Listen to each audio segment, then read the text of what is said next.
Friends, ये story का 18वां भाग है। अगर आपने इससे पहले वाले भाग नहीं देखे हैं तो डिस्क्रिप्शन में लिंक है, आप वहां जाकर देख सकते हैं।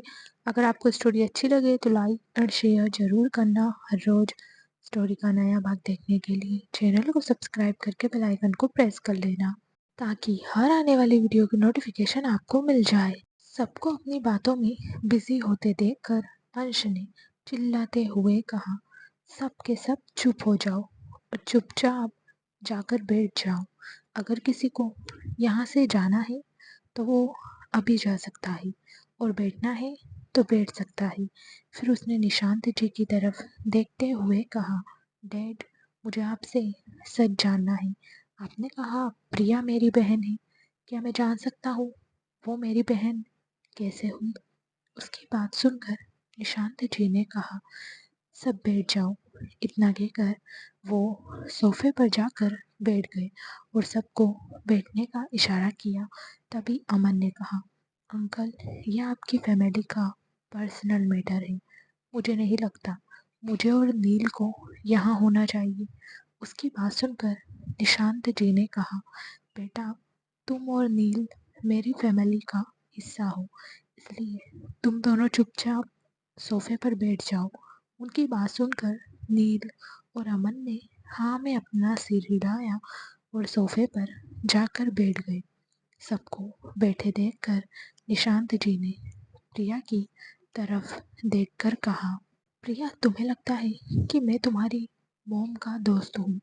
उनकी बात सुनकर प्रिया ने हाँ में अपना सिर हिलाया तो निशांत जी ने कहा, मैं तुम्हारी मॉम का दोस्त ही नहीं, भाई भी हूँ। हम दोनों का खून का रिश्ता है। ये सुनकर सब निशांत जी की तरफ देखने लगी। वहीं प्रिया तो निशांत जी की बात सुनकर शॉक में चली गई थी। उसने खुद को नॉर्मल करते हुए कहा, वो कैसे अंकल? मेरी मॉम आपकी बहन कैसे हुई? यह सुनकर निशांत जी ने कहा, वो ऐसे बेटा, तुम्हारी मॉम मेरी छोटी माँ की बेटी थी, यानी कि मेरे चाचा चाची की बेटी। अब समझी तुम? तुम्हारा हम लोगों से कैसे खून का रिश्ता बना? प्रिया ने हाँ में अपना सिर हिलाया।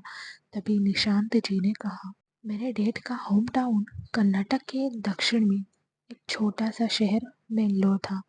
मेरी मॉम की शादी मेरे डैड से होने के बाद वो मुंबई में रहने लगी, लेकिन तुम्हारी नानी की शादी उस शहर के एक जमींदार से की गई थी। तुम्हारी नानी का नाम लक्ष्मी और नाना का नाम रामकृष्ण था। दोनों बहुत अच्छे इंसान थे। तुम्हारी नानी की बेटी यानी कि तुम्हारी मॉम त्रिशा शेट्टी दिल की बहुत अच्छी थी। सब तुम्हारे नाना नानी को बहुत इज्जत देते थे।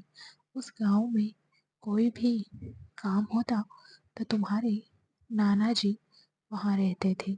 तुम्हारी मॉम वहाँ की स्कूल की टीचर थी। मैं हर साल मेरे मॉम डैड के साथ बेंगलोर जाया करता था, क्योंकि वहाँ हमारे खानदान की भगवान की हर साल पूजा होती थी। हम लोग जो भी मन्नत मांगते हैं वो सब पूरी करने के लिए हम गांव बेंगलोर जाते हैं। उस साल भी मेरे मॉम डैड ने बेंगलोर जाने का फैसला किया। उसी साल मेरी शादी तुम्हारी आंटी शालिनी जी के साथ हो चुकी थी, इसलिए वहाँ जाकर हम सबसे मिलेंगे और अपनी पूजा करके वापस आ जाएंगे। ये डिसाइड करके हम सब अपनी पैकिंग कर रहे थे। तभी मेरे सबसे अच्छे दोस्त अमर मित्तल और प्रताप राठौर ने मुझसे कहा कि वो दोनों भी मेरे साथ आएंगे, क्योंकि उन दोनों को मेरा गांव मैंगलोर देखना था। मैंने भी हाँ कर दिया।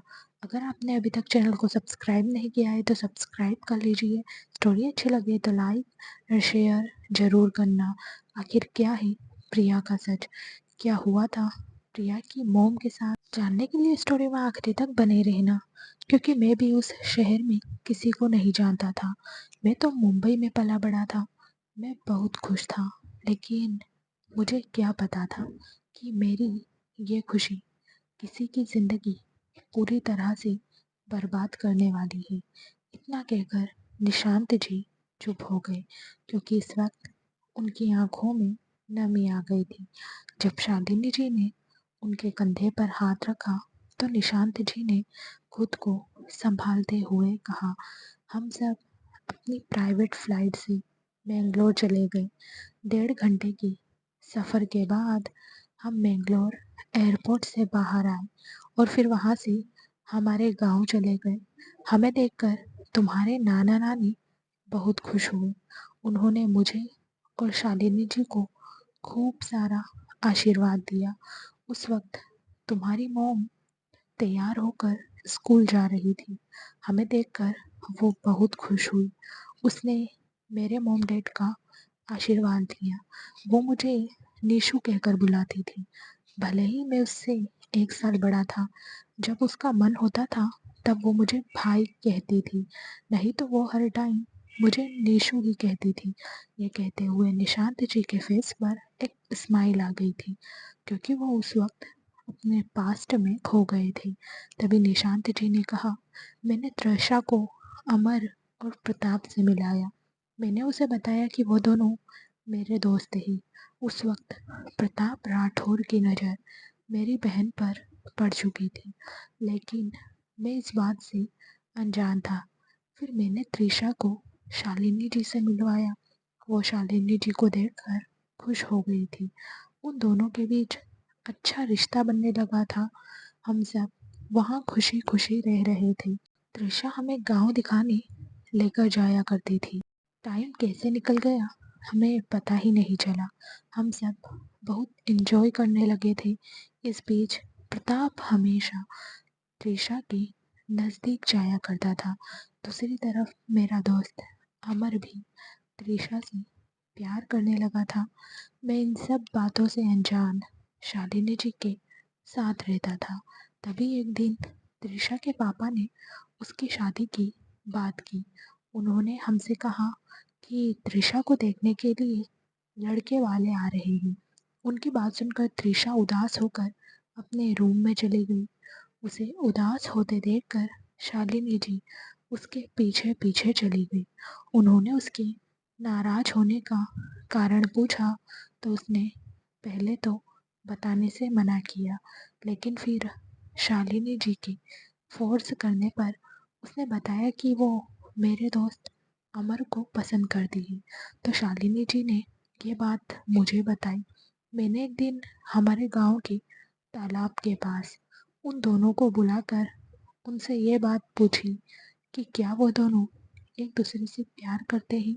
मेरी ये बात सुनकर वो दोनों ही चौंक गए और मना करने लगे, लेकिन मैंने त्रिशा से कहा कि मुझे शालिनी जी ने सब कुछ बता दिया है।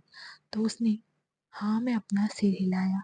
फिर मैंने अमर से पूछा तो अमर ने भी हाँ कहा। उन दोनों के रिश्ते से मैं बहुत खुश हुआ था क्योंकि मैं उन दोनों को ही अच्छे तरीके से जानता था। वो दोनों ही दिल के बहुत अच्छे थे, एक दूसरे के लिए परफेक्ट। अमर के पास सब कुछ था जो शादी होने के बाद एक लड़की को चाहिए होता है। मुझे भी लगा, अगर आपने अभी तक चैनल को सब्सक्राइब नहीं किया है तो सब्सक्राइब कर लीजिए। स्टोरी अच्छी लगे तो लाइक एंड शेयर ज़रूर करना। क्या त्रिशा की शादी हो जाएगी अमर के साथ? क्या त्रिशा के घर वाले शादी के लिए मानेंगे? जानने के लिए बने रहना। अमर से अच्छा लड़का त्रिशा को नहीं मिल सकता। हमारी प्रॉब्लम अब ये थी कि हम लड़के वाले को घर आने से कैसे रोकें। हमने बहुत सोचा लेकिन किसी को भी कुछ समझ नहीं आ रहा था। तभी मैंने और अमन ने एक प्लान बनाया कि हम यहाँ से भाग जाते हैं। हमारी बात सुनकर त्रिशा गुस्सा हो गई और वो हम पर चिल्लाने लगी। भागने की बात सुनकर उसने हम दोनों से कहा कि क्या हम दोनों पागल हैं? अगर वो हमारे साथ भाग गई तो उसके मॉम डैड की इज्जत का क्या होगा? और वो अमर के साथ भाग गई तो क्या अमर के घर वाले उसे एक्सेप्ट कर लेंगे? अगर उन्होंने उसे एक्सेप्ट नहीं किया तो वो क्या करेगी? त्रिशा की सारी बात सुनकर हमें भी समझ आ गया कि हम क्या बोल रहे थे। इसलिए हम दोनों ने त्रिशा से माफ़ी मांगी। हमें माफ़ी मांगते देखकर त्रिशा ने नाराज होते हुए हमसे कहा कि हम दोनों को बकवास आइडिया देने के अलावा कुछ आता भी है या नहीं। फिर हम तीनों के बीच एकदम खामोशी छा गई। तभी त्रिशा ने हमसे कहा कि वो अपने मॉम डैड को सब कुछ सच सच बचा बताएगी कि वो अमर से प्यार करती है और उसके अलावा वो किसी से शादी नहीं करेगी। उसकी बात सुनकर हमें भी यही सही लगा और फिर हम घर चले गए। घर आकर हम सबको वो बात बताने ही वाले थे कि तभी गांव में कुछ परेशानी आ गई, जिस वजह से तुम्हारे नाना जी को कुछ नहीं बता पाए। अमर और त्रिशा दोनों परेशान हो गए थे। उन दोनों को परेशान होते देखकर मैंने उनसे कहा कि कल सिर्फ लड़के वाले त्रिशा को देखने आ रहे हैं, शादी करने नहीं आ रहे।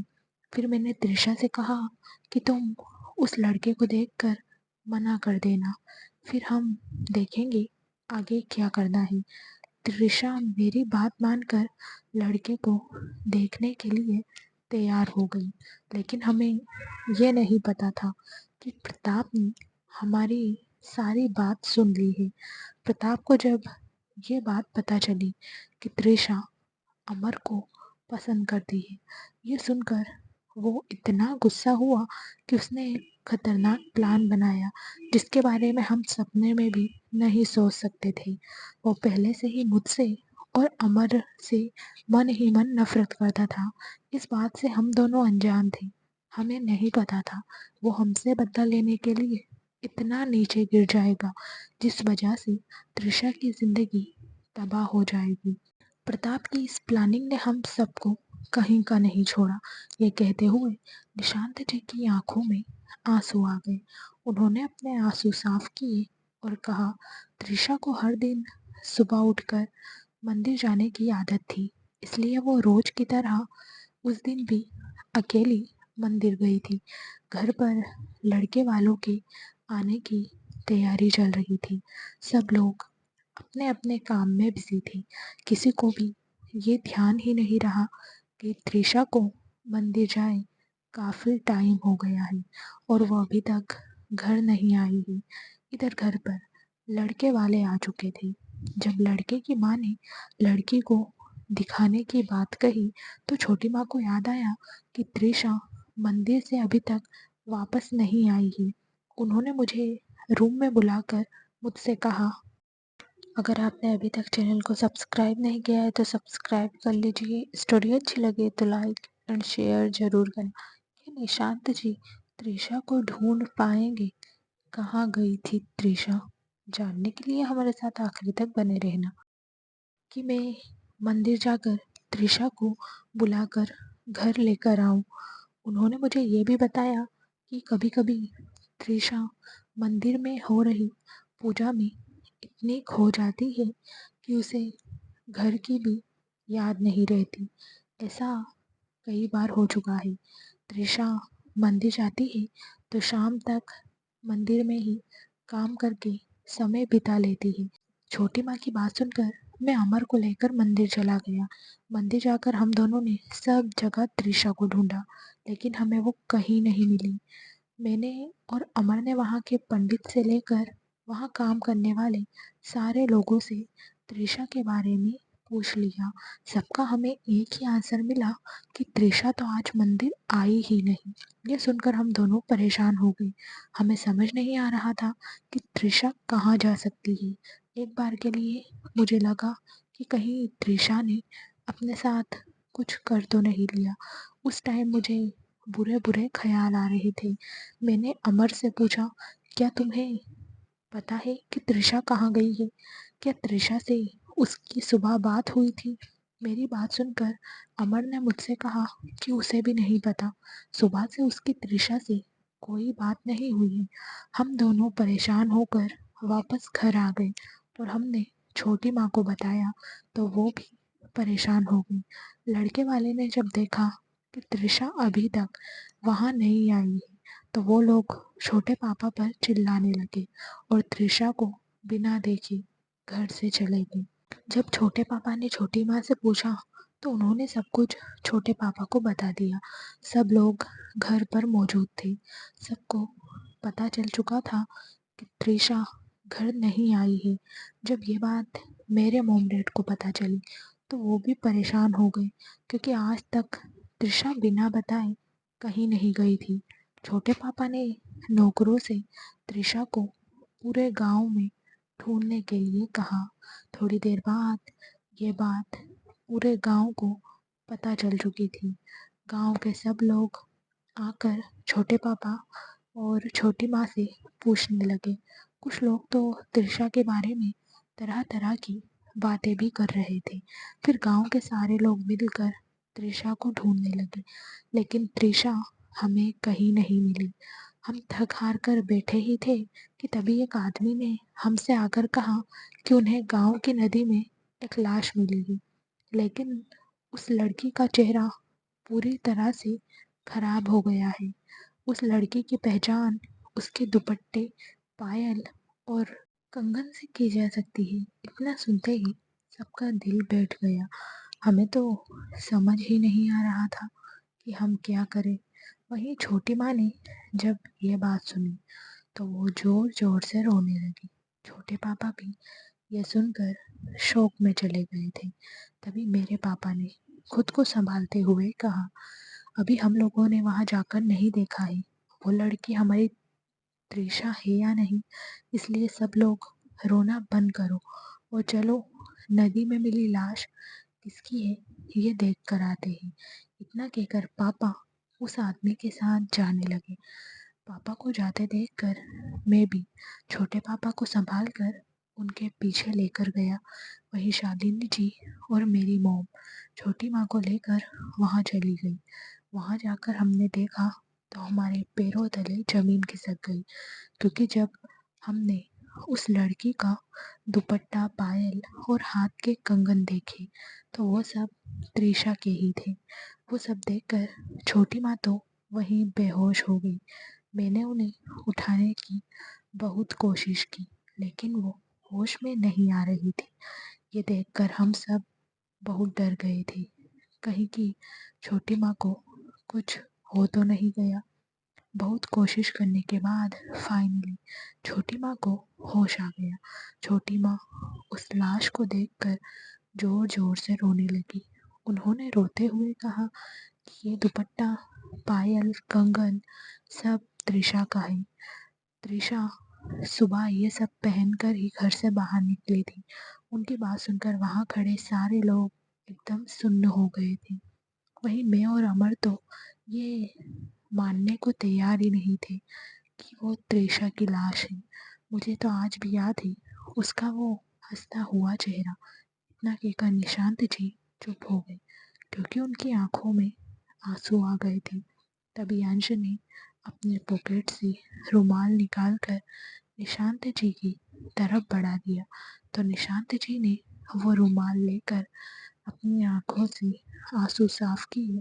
वहीं निशांत जी की बात सुनकर प्रिया के आंसू रुकने का नाम ही नहीं ले रहे थे। आशी और आरोही दोनों उसे संभाल रही थी।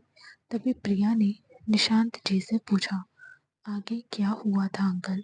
निशांत जी ने अपने आंसू साफ करते हुए कहा, पूरा गांव त्रिशा की मौत पर रो रहा था।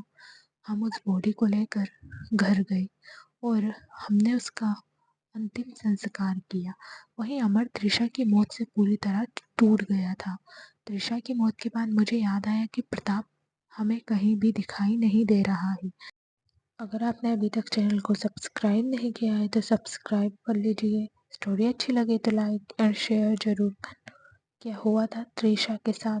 क्या निशांत जी कभी जान पाएंगे? त्रिशा की मौत का सच जानने के लिए आगे तक बने रहना।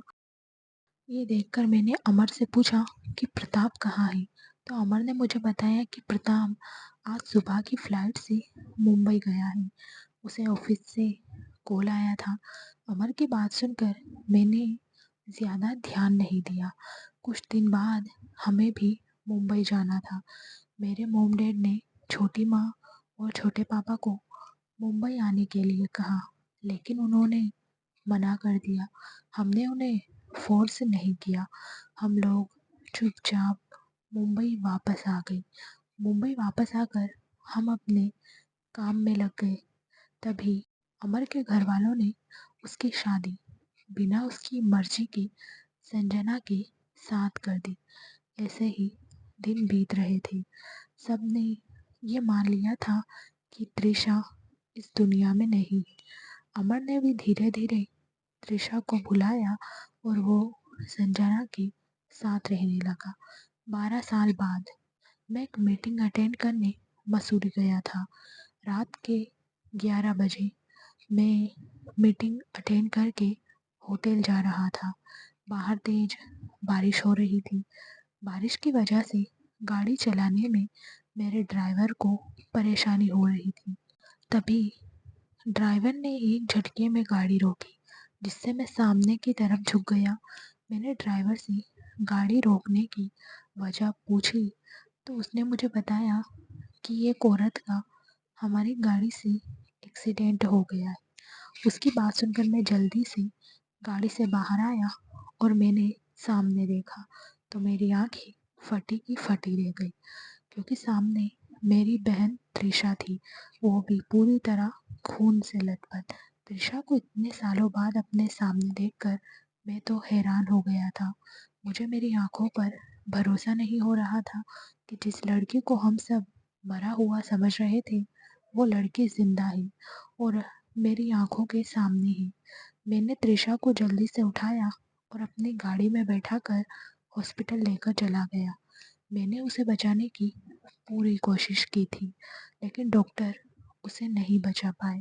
फिर उन्होंने प्रिया की तरफ देखकर कहा, ये तो तुम भी जानती हो प्रिया, क्योंकि उस टाइम तुम हॉस्पिटल में मेरे साथ ही थी। उनकी बात सुनकर प्रिया ने हाँ में अपना सिर हिलाया। तभी अमन ने पूछा, अंकल आपको प्रिया कैसे मिली?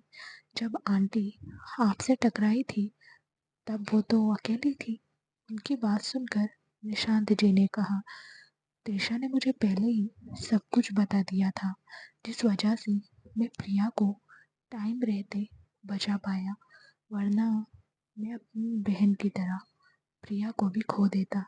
ये सुनकर अंश ने पूछा, आपको बुआ ने क्या बताया था? वो इतने सालों तक कहाँ थी और वो कर्नाटक से मसूरी कैसे पहुंच गई? जिंदा होने के बाद भी उन्होंने आपसे कांटेक्ट करने की कोशिश नहीं की। 12 साल पहले उनके साथ क्या हुआ था? और तेज बारिश में वो किससे बचते हुए रोड पर भाग रही थी? किसने उन्हें मारने की कोशिश की थी? उसके इतने सवाल सुनकर निशांत जी ने कहा, त्रिशा को मारने वाला कोई और नहीं, प्रताप की बीवी थी। उसने त्रिशा को मारने की कोशिश की थी और उसी से बचकर त्रिशा रोड पर भाग रही थी। ये सुनकर अंश ने पूछा, क्या आप पार्थ की मोम की बात कर रहे हो? उसकी बात पर निशांत जी ने हाँ में अपना सिर हिलाया। अगर आपने अभी तक चैनल को सब्सक्राइब नहीं किया है तो सब्सक्राइब कर लीजिए। स्टोरी अच्छी लगे तो लाइक एंड शेयर जरूर करना। क्या आरोही अंश को माफ कर देगी? अंश आरोही को अपने पास रखने के लिए अब क्या करेगा, जानने के लिए आगे तक बने रहना। तो निशांत जी ने कहा, जिस तरह प्रताप और उसका बेटा अच्छे इंसान नहीं है, उसी तरह पार्थ की मोम भी बहुत खतरनाक औरत है। वो कभी भी अपने पति को किसी और औरत के साथ बर्दाश्त नहीं कर सकती थी। जब उसे पता चला कि प्रताप का किसी और औरत के साथ संबंध है और उसके साथ प्रताप की एक नाजायज बेटी है, तो वो त्रिशा को मारने के लिए चली गई। तभी आशी ने निशांत जी से पूछा, लेकिन डैड, प्रताप अंकल तो प्रिया की मोम को पसंद करते थे ना, उन्होंने पार्थ की मोम से शादी क्यों की? उसकी बात सुनकर निशांत जी ने कहा, जब प्रताप ने त्रिशा को किडनैप किया था, उसके बाद वो त्रिशा से शादी करना चाहता था, लेकिन त्रिशा ने मना कर दिया, क्योंकि प्रताप की एंगेजमेंट पहले ही सक्सेना की बेटी ईशा से हो चुकी थी। शादी भी फिक्स हो चुकी थी। त्रिशा भी अमर को पसंद करती थी, इसलिए उसने शादी करने से मना कर दिया था। जब उसने प्रताप से शादी करने के लिए मना कर दिया तो प्रताप ने गुस्सा होकर त्रिशा के साथ जबरदस्ती की। वो तो शुरुआत थी।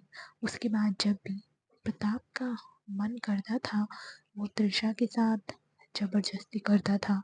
इस बीच उसने सक्सेना फैमिली की बेटी ईशा से शादी कर ली थी। कुछ दिनों बाद ईशा ने एक बेटे को जन्म दिया। फिर निशांत जी ने अंश की तरफ देखकर कहा, तुम में, अमन में और पार्थ में बस कुछ महीनों का फर्क है। हम तीनों ही अपने बच्चों के साथ खुश थे।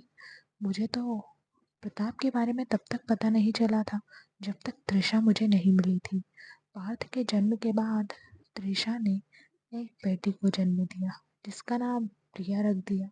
प्रिया के जन्म के बाद त्रिशा की जिंदगी प्रताप ने और ज्यादा खराब कर दी। इतना कहकर निशांत जी प्रिया की तरफ देखने लगे तो प्रिया ने कहा, मैं कैसे भूल सकती हूँ अंकल, कैसे 10 साल मैंने उस नर्क में गुजारे ही। वो इंसान बाप के नाम पर एक कलंक है। मैं उनकी खुद की बेटी थी, लेकिन फिर भी मुझे हर दिन खाने के लिए तरसना पड़ता था। अगर मुझे 2 वक्त का खाना चाहिए था तो मेरी मॉम को उनकी हर बात माननी पड़ती थी। अगर मेरी मॉम उनकी बात मानने से मना कर देती तो मुझे और मेरी मॉम को सिर्फ पानी पीकर सोना पड़ता था। रात को सबके सोने के बाद मेरी मॉम मुझे पढ़ाया करती थी और वो कहती थी कि मैं पुलिस ऑफिसर बनकर इस राक्षस का सर्वनाश करूं। एक दिन मेरी मॉम ने उस इंसान से झगड़ा किया तो उसने मुझे मेरी मॉम से अलग कर दिया। उसने मुझे किसी दूसरी जगह पर रखा। जब अंकल के आदमी मुझे वहाँ से बचाकर लेकर आए तब मेरी हालत बहुत ख़राब थी। जिस हॉस्पिटल में मेरी मॉम एडमिट थी उसी हॉस्पिटल में अंकल ने मुझे भी एडमिट करवाया। उसकी बात सुनकर निशांत जी ने कहा, जिस दिन तेरी मॉम का एक्सीडेंट मेरी गाड़ी से हुआ था तब बेहोश होने से पहले तुम्हारी मॉम ने मुझसे कहा था कि मैं तुम्हें बचाऊं। इतना कहकर उसने अपने हाथ में पकड़ी पर्ची को मेरे हाथ में थमा दिया। तुम्हारी मॉम की हालत उस टाइम बहुत ख़राब थी। उसे गोली लगी थी। ईशा के आदमी उसके पीछे आए थे। वो तुम्हारी मॉम को मारना चाहते थे और तुम्हारी मॉम उनसे बचने के लिए रोड पर भाग रही थी। भागते भागते वो सामने से आ रही एक गाड़ी से टकरा गई। उसकी किस्मत अच्छी थी कि वो गाड़ी मेरी थी। जब मैंने उसे हॉस्पिटल में एडमिट करवाया तो डॉक्टर ने मुझसे कहा कि उसकी बॉडी से बहुत खून बह चुका है जिस वजह से उसका बचना अब बहुत मुश्किल है। लेकिन वो फिर भी त्रिशा को बचाने की पूरी कोशिश करेंगे। फिर डॉक्टर ने त्रिशा का ऑपरेशन किया और उसे वीआईपी वार्ड में शिफ्ट कर दिया और मुझसे कहा कि अभी त्रिशा के पास कुछ घंटे हैं, उसे होश आने के बाद मैं उससे जाकर बात करूं।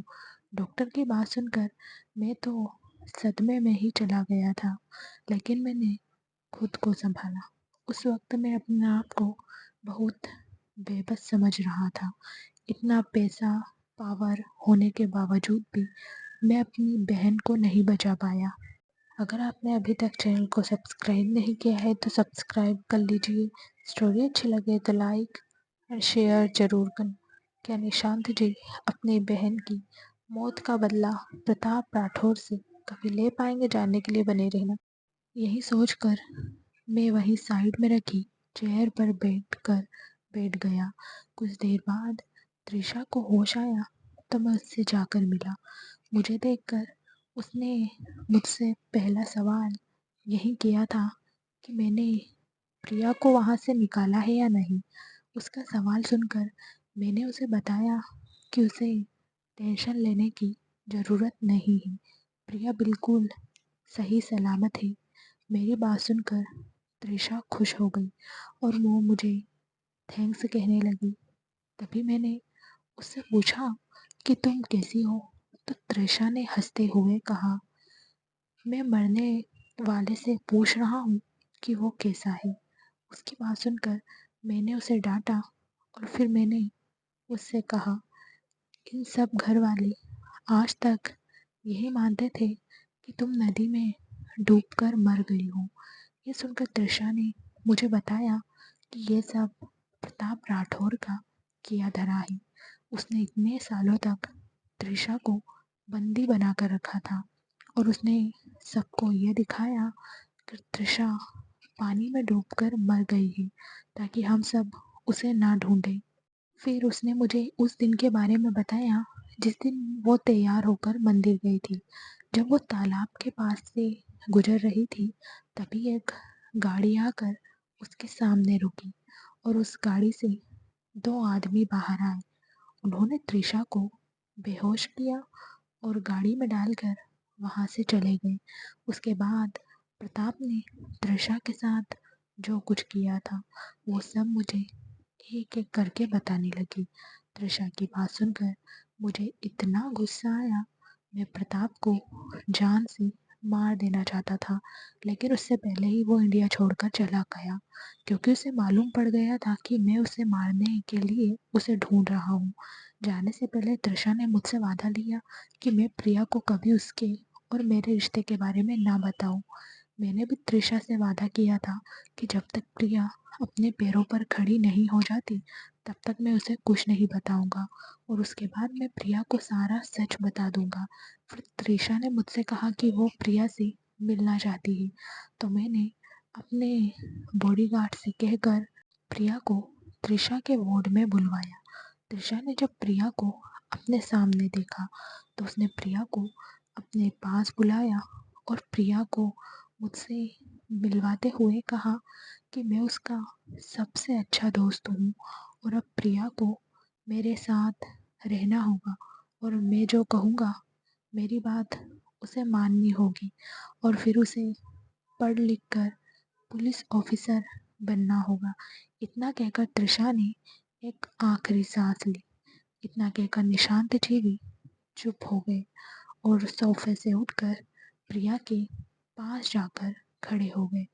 उन्होंने प्रिया के सामने हाथ जोड़ते हुए कहा, मुझे माफ़ कर देना बेटा, तुम्हारी मॉम के साथ जो कुछ हुआ वो मेरी वजह से हुआ। अगर मैं प्रताप को गांव लेकर नहीं जाता तो वो तुम्हारी मॉम से कभी नहीं मिलता और ना ही मेरा और अमर का गुस्सा तुम्हारी मॉम पर निकालता। निशांत जी की बात सुनकर प्रिया सोफे से उठकर खड़ी हो गई और निशांत जी के हाथ नीचे करते हुए बोली, आपने कोई गलती नहीं की अंकल, आपने तो उस इंसान को अच्छा समझा था। अगर आपने अभी तक चैनल को सब्सक्राइब नहीं किया है तो सब्सक्राइब कर लीजिए। स्टोरी अच्छी लगे तो लाइक और शेयर ज़रूर करना। क्या प्रिया अपनी मॉम का बदला ले पाएगी? सच जानने के बाद अब अंश क्या करेगा, जानने के लिए बने रहना। आपको क्या पता था, आप जिसे अच्छा समझ रहे हो वही आस्तीन का सांप निकलेगा और वो आपको ही पीठ पीछे खंजर घोंपेगा। इतना कहकर प्रिया रोने लगी।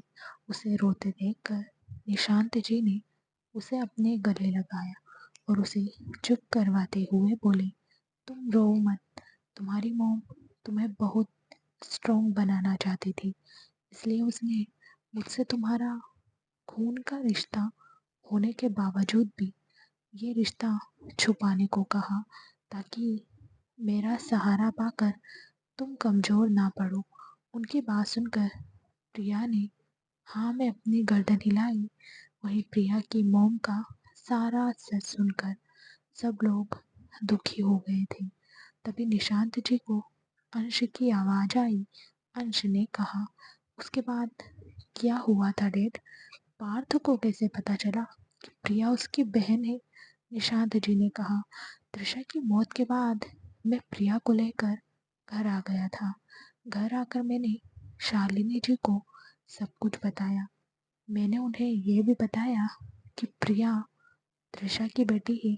ये बात घर वालों को और बाहर वाले को कभी नहीं पता चलनी चाहिए। शालिनी जी ने मेरी बात का पूरा ध्यान रखा।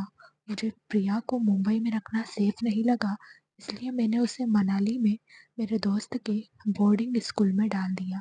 ऐसे ही समय बीतता गया। प्रिया बोर्डिंग स्कूल में पढ़ रही थी।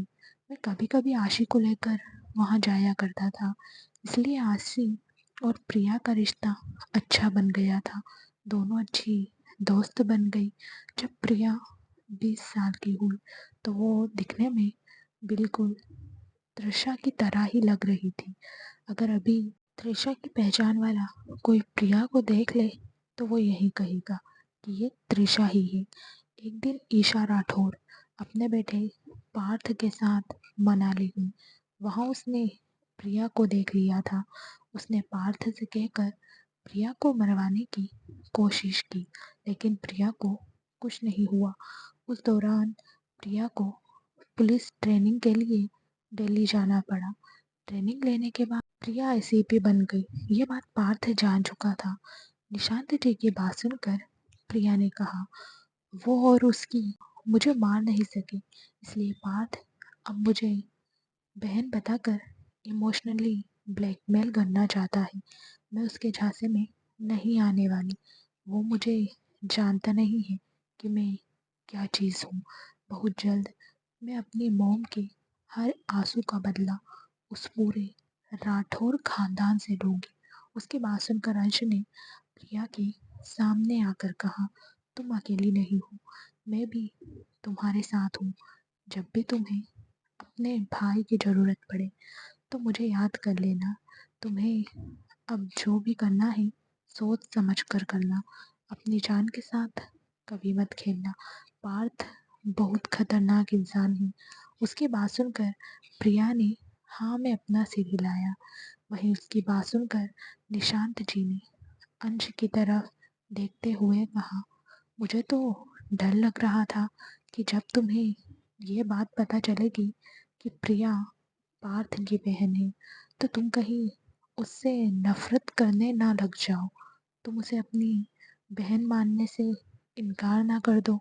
अंश ने कहा, डैड, मैं पार्थ से नफरत करता हूँ, इसका मतलब ये नहीं है कि मैं पार्थ से जुड़े हुए हर एक इंसान से नफरत करूँगा। वैसे डैड, मुझे अभी तक एक बात समझ नहीं आई। निशांत जी ने पूछा, कौन सी बात? तो अंश ने कहा, यही कि अगर बुआ जिंदा थी तो फिर नदी में मिली वो लाश किसकी थी? आप लोगों को क्यों पता नहीं चला कि बुआ जिंदा है? निशांत जी ने कहा, क्योंकि प्रताप के आदमियों ने एक लावारिस लाश को लाकर उसे तृषा की सारी चीजें पहना दी थी, जिस वजह से हमें लगा कि वो लाश तृषा की ही है। अगर आपने अभी तक चैनल को सब्सक्राइब नहीं किया है तो सब्सक्राइब कर लीजिए। स्टोरी अच्छी लगे तो लाइक एंड शेयर ज़रूर करना। क्या प्रिया कभी अपनी मॉम का बदला प्रताप राठौर से ले पाएगी? क्या पार्थ प्रिया को मार देगा? जानने के लिए आगे तक बने रहना। और वही हमारी सबसे बड़ी गलती साबित हुई, जिसका फ़ायदा प्रताप ने अच्छे से उठाया और उसने तृषा के साथ वो सब किया। तभी शालिनी जी ने कहा, अब टाइम बहुत हो गया है, बच्चों को भूख लगी होगी। बच्चों की बात सुनकर प्रिया ने पूछा, ये बच्चे किसके हैं आंटी?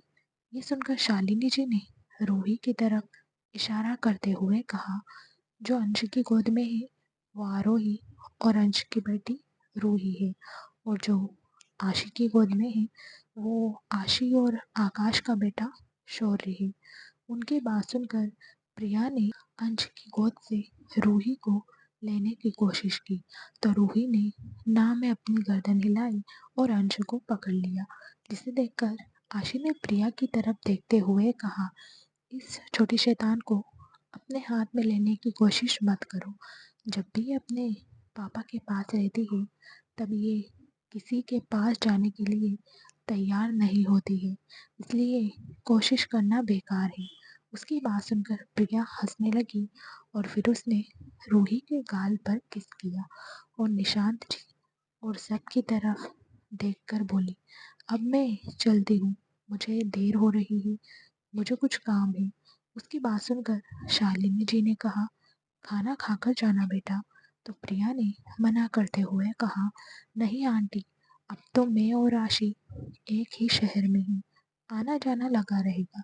उसकी बात सुनकर शालिनी जी ने हाँ में अपनी गर्दन हिलाई तो प्रिया वहां से जाने लगी। तभी निशांत जी ने उसे रोकते हुए कहा, 1 मिनट बेटा, मुझे तुम्हें कुछ देना है। प्रिया ने कहा, क्या देना है अंकल? तो निशांत जी ने कहा, जब तुम्हें मैं वो लिफाफा दूंगा तब तुम खुद ही देख लेना। इतना कहकर निशांत जी ने प्रिया को एक लिफाफा दिया। प्रिया ने उस लिफाफे को खोलकर देखा तो वो एकदम हैरान हो गई। उसे ऐसे हैरान होते देखकर सबने उससे पूछा कि क्या है लिफाफे में। तो प्रिया ने कहा, रायजादा कारपोरेशन का 10% शेयर अंकल ने मेरे नाम किया है। फिर उसने निशांत जी की तरफ देखकर कहा, अंकल, इसकी क्या जरूरत थी? निशांत जी ने कहा, जरूरत थी बेटा, ये तुम्हारा हक है। जिस तरह रायजादा कारपोरेशन पर अंश और आशिक का हक है, उसी तरह तुम्हारा भी हक है। मैं अपनी प्रॉपर्टी में 2 बच्चों को हक देकर तीसरी बेटी को कैसे छोड़ सकता हूँ? उनकी बात सुनकर प्रिया ने हाँ में अपनी गर्दन हिलाई और सबको बाय बोलकर वो बाहर चली गई। तभी अमन ने सबसे कहा, मैं भी अब जाता हूँ, मुझे भी घर जाकर दादाजी और मोम से मिलना है। उसकी बात सुनकर सबने हाँ में अपना सिर हिलाया तो अमन ने अंश की तरफ देखकर कहा, तुम आज चेकअप करवाने हॉस्पिटल आ जाना। फिर उसने आकाश की तरफ देखकर कहा, अगर अंश हॉस्पिटल आने में मना करे तो तुम उसे मना कर लेकर आना, समझे तुम? अमन की बात सुनकर आकाश ने कहा, तुम टेंशन मत लो, मैं उसे हॉस्पिटल लेकर आ जाऊंगा। इतना कहकर वो अमन के करीब गया और धीरे से बोला, अगर अंश हॉस्पिटल आने से मना करेगा तो हमारे पास ट्रम्प कार्ड है ना, हम उसे यूज़ करेंगे। उसकी बात सुनकर अमन कंफ्यूजन से आकाश की तरफ देखने लगा तो आकाश ने आरोही की तरफ इशारा किया, जिस देखकर अमन ने हंसते हुए कहा, तुम भी आजकल सीख गए हो कि किसकी क्या कमजोरी है और उस कमजोरी का इस्तेमाल कब करना है। इतना कहकर दोनों ही अंश की तरफ देखकर हंसने लगे। वहीं अंश तो आरोही को देखने में बिजी था। फिर अमन भी सबको बाय बोलकर बाहर आ गया। तभी उसे प्रिया अपनी गाड़ी में बैठती हुई दिखाई दी। प्रिया को देखकर अमन उसके पास चला गया और उसकी तरफ देखते हुए बोला, तुम ठीक हो? प्रिया ने कहा, हाँ, मुझे क्या हुआ है, मैं तो ठीक हूँ। ये सुनकर अमन ने पूछा, तुम एक पुलिस ऑफिसर हो, इसलिए तुम उस दिन क्लब में उन दोनों को इतना पीट रही थी? तुम पुलिस ऑफिसर हो, ये सुनकर मुझे अच्छा लगा। वैसे मैं भी डॉक्टर हूँ, ज़रूरत पड़े तो आकाश के हॉस्पिटल लाइफ केयर में आ जाना, मैं तुम्हें वहीं मिलूँगा। उसकी बात सुनकर प्रिया ने कहा, मुझे ज़रूरत पड़ेगी तब का तब देख लूँगी, फ़िलहाल मुझे काम है। अगर आपने अभी तक चैनल को सब्सक्राइब नहीं किया है तो सब्सक्राइब कर लीजिए। स्टोरी अच्छी लगे तो लाइक और शेयर ज़रूर करना। क्या अमन प्रिया को पसंद करने लगा है? क्या प्रिया अमन को कभी समझ पाएगी? जानने के लिए स्टोरी में आखिरी तक बने रहना। तुम्हारी बकवास सुनने का टाइम नहीं है मेरे पास। इतना कहकर वो अपनी कार में बैठकर वहाँ से निकल गई। वहीं अमन उसे जाते हुए देखकर मुस्कुरा रहा था। उसने खुद से कहा, तीखी मिर्ची। ये कहकर वो भी मुस्कुराते हुए अपनी कार में बैठ गया और वहाँ से निकल गया। वहीं अंश काफ़ी देर से आरोही से बात करने की कोशिश कर रहा था, लेकिन आरोही उसे इग्नोर कर रही थी। अंश ने जब देखा कि आरोही उसे इग्नोर कर रही है तो अंशु को बहुत गुस्सा आया। उसने रूही की तरफ देखकर धीरे से कहा, आपकी मॉम मुझे इग्नोर कर रही है प्रिंसेस। मैं भी देखता हूँ वो मुझे कब तक इग्नोर करेगी। मेरे रूम में आपको लेने जरूर आएगी। एक काम करते हैं, हम दोनों रूम में चलकर खेलते हैं। तुम्हारी मॉम तुम्हें ढूंढते हुए रूम में आएगी तब मैं उसे पकड़ लूँगा। ये कहकर वो रूही को लेकर अपने रूम में चला गया। उसके जाने के बाद आरोही रूही को खाना खिलाने के लिए पूरे हॉल में ढूंढ रही थी, लेकिन उसे रूही कहीं दिखाई नहीं दे रही थी। ये देखकर आरोही ने एक सर्वेंट से पूछा, रूही कहाँ है? उस सर्वेंट ने कहा, रूही बेबी तो अंश सर के साथ उनके रूम में है। ये सुनते ही आरोही परेशान हो गई। उसे समझ नहीं आ रहा था कि वो अंश के रूम में कैसे जाए। वो तो जब से आशी के घर आई थी अंश को इग्नोर कर रही थी। उसे अच्छे से पता था कि अब अगर वो अंश के रूम में जाएगी तो अंश उसे नहीं छोड़ेगा। ये सोचकर आरोही परेशान हो रही थी। तभी उसे आकाश की आवाज़ आई, तुम अंश के रूम में जा रही हो तो प्लीज़ तुम उसे चेकअप के लिए मनाओ। हम में से उससे कोई भी कहेगा तो वो हमारी बात नहीं सुनेगा। शायद वो तुम्हारी बात मान जाए। आकाश की बात सुनकर आरोही ने कहा, मैं कोशिश करूंगी। इतना कहकर वो सीढ़ियों से ऊपर चली गई और अंश के रूम के पास जाकर खड़ी हो गई। रूम के बाहर उसने खुद से कहा, मैं अंदर जाऊं या नहीं? क्या किसी सर्वेंट को भेजकर रूही को लाने को कहूँ? वो भी यही सब सोच रही थी। तभी से अंश की आवाज़ आई, दरवाजे पर ही खड़ी होकर सोचती रहोगी या अंदर भी आओगी? अगर मैं वहाँ आकर तुम्हें गोद में उठाकर रूम में लेकर आऊँगा तो फिर मैं तुम्हें छोड़ूंगा नहीं। बोलो, क्या मैं आ जाऊँ? दरअसल अंश ने आरोही के सैंडल की आवाज़ सुन ली थी, जिस वजह से वो समझ गया कि रूम के बाहर आरोही खड़ी है। अंश के बुलाने पर आरोही रूम के अंदर चली गई। उसने अंश की तरफ देखते हुए कहा, मुझे रूही को लेकर जाना है क्योंकि मुझे उसे खाना खिलाना है, फिर मुझे उसे लेकर घर भी जाना है। इतना कहकर आरोही अंश के पास जाकर रूही को लेने लगी। रूही अंश के बगल में बैठकर खेल रही थी। आरोही रूही को अपनी गोद में लेती उससे पहले ही अंश ने आरोही को अपनी तरफ खींच लिया, जिससे आरोही अंश के ऊपर जाकर गिरी। उसके बाल अंश के चेहरे पर आ गए थे। अंश ने उसके बालों को साइड करते हुए कहा, अगर आपने अभी तक चैनल को सब्सक्राइब नहीं किया है तो सब्सक्राइब कर लीजिए। स्टोरी अच्छी लगे तो लाइक और शेयर ज़रूर करना। क्या आरोही अंश से कभी शादी करेगी? क्या अंश आरोही की नाराज़गी को दूर कर पाएगा? जानने के लिए आगे तक बने रहना। आज तुम बहुत खूबसूरत लग रही हो। तुम्हें देखकर मेरा मन कर रहा है कि तुम्हें अपनी बाहों में लेकर खूब सारा प्यार करूं, लेकिन तुम होगी मुझे पूरा टाइम इग्नोर कर रही थी। इतना कहकर अंश आरोही के होठों पर अपने होठ रखकर उसे किस करने लगा। आरोही उससे छूटने की कोशिश कर रही थी, लेकिन अंश उसे छोड़ने को तैयार ही नहीं था। थक हार कर आरोही ने खुद को अंश की बाहों में ढीला छोड़ दिया।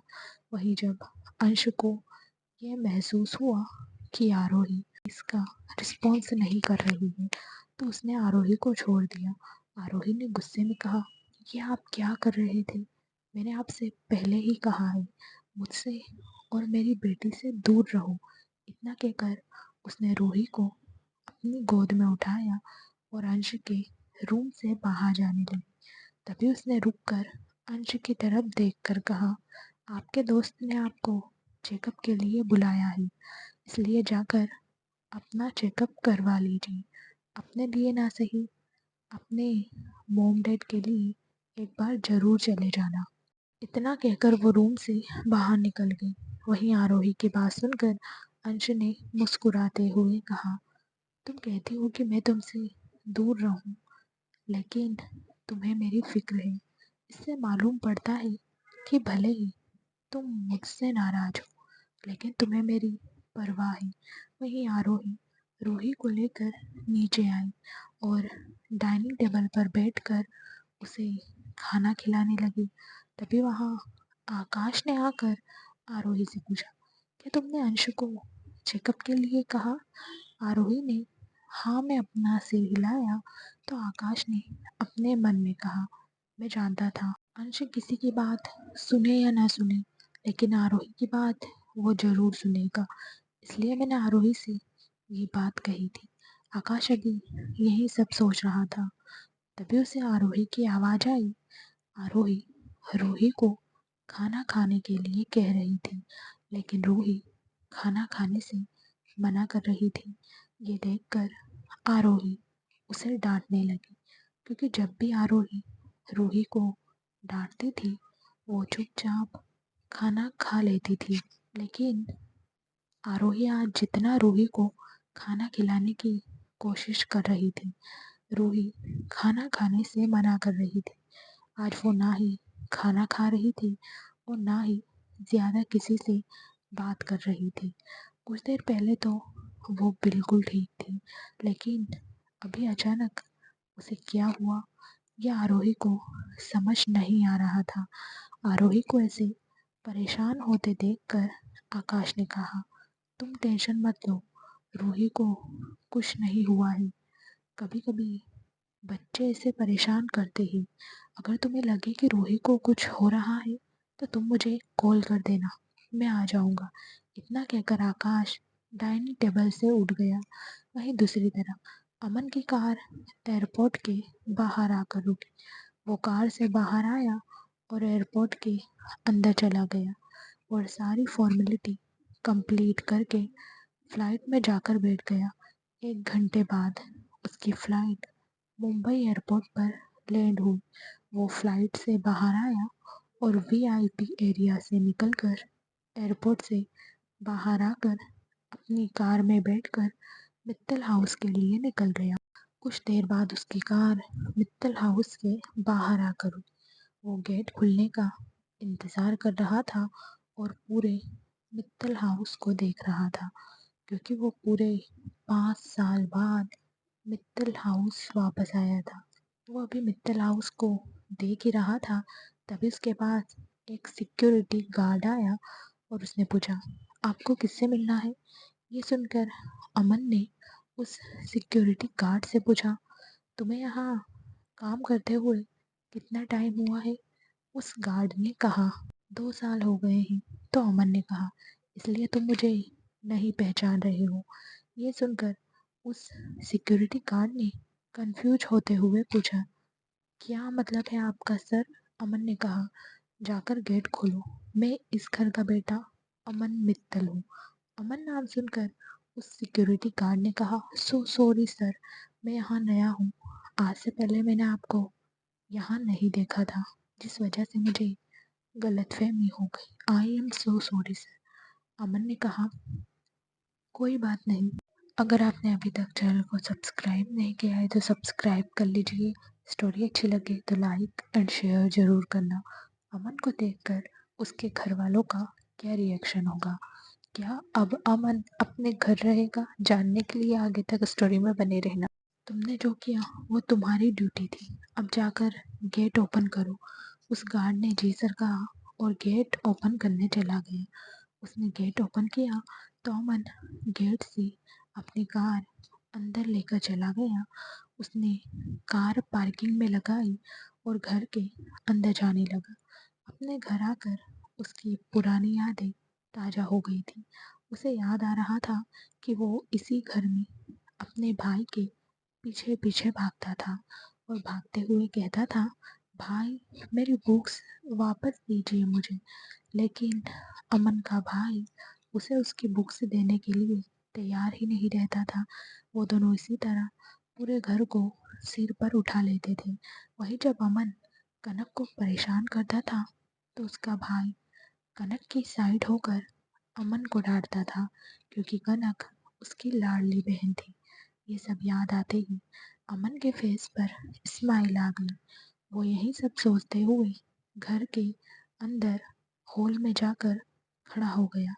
जब कनक ने अमन को घर पर देखा तो उसने चिल्लाते हुए कहा, फाइनली भाई आप वापस आ गए।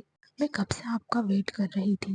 ये कहते हुए कनक अपने हाथ में पकड़ी राखी को अमन को दिखा रही थी। फिर कनक ने अमन के पास आते हुए कहा, मैं कितने टाइम से आपका इंतज़ार कर रही थी, लेकिन आप नहीं आए। मुझे तो लगा था कि आपने मुझसे झूठ कहा है, आप राखी बंधवाने नहीं आओगे। उसकी बात सुनकर अमन ने कहा, मैंने तुमसे वादा किया था ना, मैं अपना वादा कैसे तोड़ सकता हूँ। वहीं कनक के चिल्लाने की आवाज़ सुनकर सब लोग हॉल में आकर देखने लगे, तो अपने सामने अमन को देखकर सब लोग इमोशनल हो गए, क्योंकि अमन 5 साल बाद घर आया था। अमन को देखकर संजना जी की आंखों में आंसू आ गए। वो अमन के पास जाकर खड़ी हो गई और अमन को ऊपर से नीचे तक देखते हुए बोली, तुम कैसे हो बेटा? तुम्हें अपनी मॉम की याद नहीं आई? इन 5 सालों में तुम्हारा एक बार भी मुझसे मिलने का मन नहीं किया। ये 5 साल मैंने तुम्हारी याद में कैसे गुजारे हैं, ये बस मैं ही जानती हूँ। इतना कहकर संजना जी रोने लगी। उन्हें इस तरह रोते देखकर अमन ने उन्हें अपने गले लगाते हुए कहा, आई एम सो सॉरी मॉम, मुझे माफ़ कर दीजिए, मैंने आपका बहुत दिल दुखाया है। ये कहते हुए अमन की आंखों से आंसू बह रहे थे। तभी संजना जी के पीछे से एक रोबदार आवाज़, 5 साल के बाद तुम्हें ये याद आया है कि तुम्हारे दादाजी, बहन और तुम्हें जन्म देने वाली मौत अभी जिंदा है। ये आवाज़ सुनकर अमन के फेस पर एक बड़ी सी स्माइल आ गई। उसने उस आवाज़ की तरफ देखते हुए कहा, बुड्ढे की आवाज़ में अब भी वही सीईओ वाला रोब है। मैं तो आते वक्त ये सोच रहा था कि अब बुड्ढे की आवाज़ में दम नहीं होगा, लेकिन आपने मुझे गलत प्रूफ कर दिया। इतना कहकर अमन हंसने लगा। वहीं उसे ऐसे बात करते देखकर उसके दादाजी ने उसे छड़ी दिखाते हुए कहा, अभी भी मेरे हाथ से पीटना चाहते हो?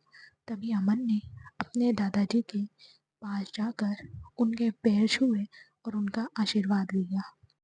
अगर आपने अभी तक चैनल को सब्सक्राइब नहीं किया है तो सब्सक्राइब कर लीजिए। स्टोरी अच्छी लगे तो लाइक एंड शेयर ज़रूर करना। आखिर अमन क्यों नाराज़ है अपने पापा से? अमन के भाई के साथ क्या हुआ था, जानने के लिए स्टोरी में बने रहना। फिर उसने अपने दादाजी के गले लगते हुए कहा, आप कैसे हो दादाजी? दादाजी ने उसे गले लगाते हुए कहा, मैं ठीक हूँ। मैंने तो सोचा था कि तुम्हें देखे बिना ही मैं मर जाऊंगा। तुम्हारा गुस्सा तुम्हारे बाप पर था, मुझसे आकर तो मिल लेते। मैंने ऐसा क्या कर दिया था जो इन 5 सालों में तुम एक बार भी मुझे देखने नहीं आए? तुम्हारे दादाजी तुम्हारे लिए इतने पराए हो गए कि तुमने हमसे एक बार मिलना भी जरूरी नहीं समझा।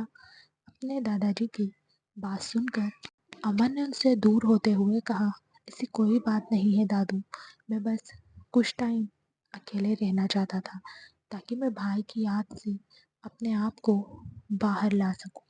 आप जानते थे ना, भाई बचपन से मेरे लिए क्या थे। ये कहते हुए अमन इमोशनल हो गया था। उसे इसे इमोशनल होते देखकर कनक ने उसके पास जाकर कहा, भाई पहले ही बहुत देर हो गई है राखी बांधने में, अब आप इस तरह इमोशनल ड्रामा करोगे तो दादाजी भी इमोशनल हो जाएंगे। यहाँ तक कि हमारे घर के सारे मेंबर इमोशनल हो जाएंगे। सब इमोशनल होकर एक दूसरे को सांत्वना देंगे और फिर राखी का टाइम निकल जाएगा।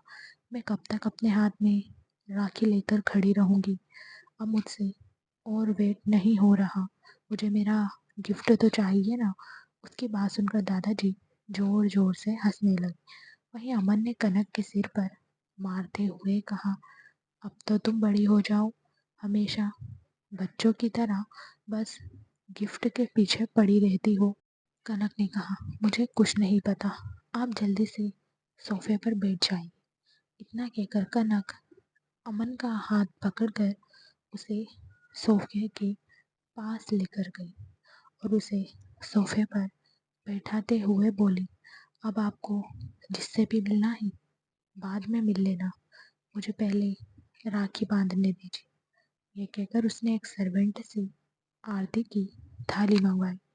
कुछ देर बाद एक सर्वेंट आरती की थाली लेकर कनक के पास आई तो कनक ने उसके हाथ से आरती की थाली ले ली।